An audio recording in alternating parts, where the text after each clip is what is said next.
مولانا فضل الرحمن صاحب هم یو ډیر قراره تقریر کړی دی په اسټابلیشمنټ باندې کړي تنقید کړی دی. هر سړی په خپل تقریر کې راغلی دی، په هغې هم خبره کوو. بل د عمران خان حوالې سره 21 سابقه عالمي کرکټرانو پاکستان پرایم منسټر ته خط لیکلی دی د عمران خان په حق کې څه خبرې وله کړي، په هغې هم په دې ویډیو کې خبره کوو.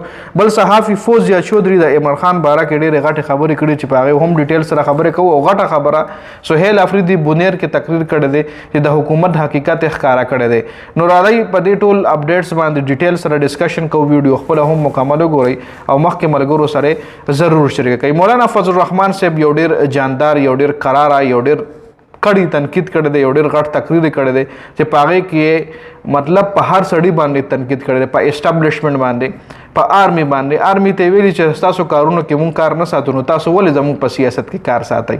لکه ستاسو چې کم کار دی په هغې کې مونږ سیاستدانان کار نه ساتو، نو تاسو بیا ولې سیاست کې ګوتې وهئ؟ په اسټابلیشمنټ باندې، په حکومت باندې کړي تنقید کړی چې د مولانا د تقریر هر ځای کې هلچل مچاو کړی دی. حکومت هم په خپل تقریر کې سم رګړه کړی دی. اپوزیشن پارلیمان اصل کې پرون هغه اتحاد چې کوم اپوزیشن په پارلیمان کې یو اتحاد کړی چې پای کې مولانا صاحب دی، محمود خان اچکزی دی، سهیل افریدي، لکه د ټولو په پارلیمان کې دی را یوځای شوي دي.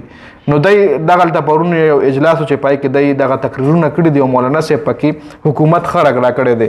بل د عمران خان حوالې سره 21 سابقه عالمي کرکټر د کرکټ کپتانانو وزیر اعظم ته خط لیکلی دی چې تاسو د عمران خان علاج صحیح طریقې سره وکړئ. عمران خان ته مطلب دغه خاندان سره ملاقات وکړئ، ملاقات ولې پرېږدئ.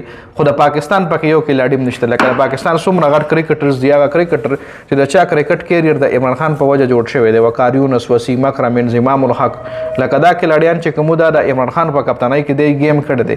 خو د پاکستان یو کلاډي هم د عمران خان په فیور کې هیڅ قسم سټیټمنټ نه دی جاری کړی. او 21 انټرنیشنل کرکټرز کپتانان سابقه چې هغوی د وزیر اعظم ته خط لیکلی د پاکستان شهباز شریف ته چې تاسو د عمران خان د سترګې علاج صحیح طریقې سره وکړئ او هغه خپل خاندان سره ملاقاتونو له پرېږدئ.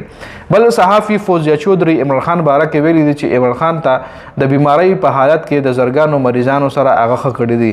په پیمز هسپتال کې یو مشین خراب و چې هغه د عمران خان په وجه باندې ټیک کړلی شو. یعنی عمران خان کشر دغه پیمز هسپتال له نه وتلی نو دغه مشین به خراب و، نو د عمران خان په وجه باندې دغه مشین ټیک کړلی شو چې اوس ته په زرګونو مریضان د هغې نه مستفید کیږي.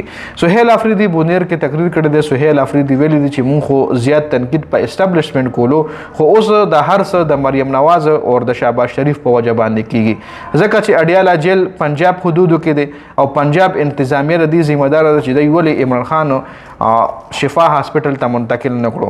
سهیل افریدي دا هم ویلي دي چې موجوده حکمران د ملک حالات خرابوي او مونږ هغه فیصلې نه باغي یو کوم چې د عوامو په خوښه باندې نه وي، کوم چې د عوامو په حق کې نه وي. نو مونږ هر هغه فیصلې نه باغي یو ځکه دا موجوده چې کوم حکومت ته موجوده سیټ اپ دی د ملک حالات انتهایی خراب کو او مخکې به مونږ په اسټابلیشمنټ باندې تنقید کولو، خو دا هر څه اسټابلیشمنټ نه بلکې دا اوس چې څه وشو عمران خان سره نو دا د پنجاب حکومت مریم نواز او شهباز شریف کړي دي.